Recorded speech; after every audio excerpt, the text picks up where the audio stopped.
Because you always begging them for stuff, asking people for things, for money. You give till it hurts.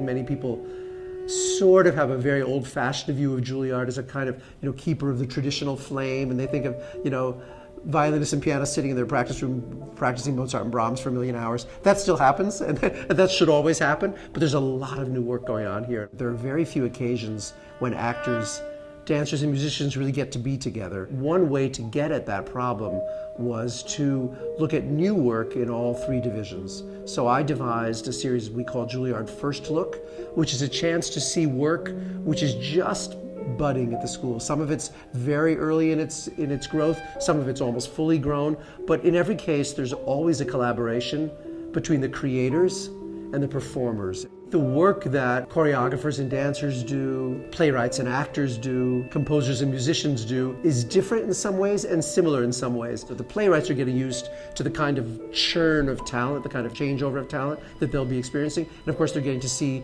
dance on different bodies as they go, and I think that is a stimulation to their creativity and also a real lesson to those that are lucky enough to come to see these first looks at the kind of chemistry, or I call it really alchemy, that goes on between creators and performers.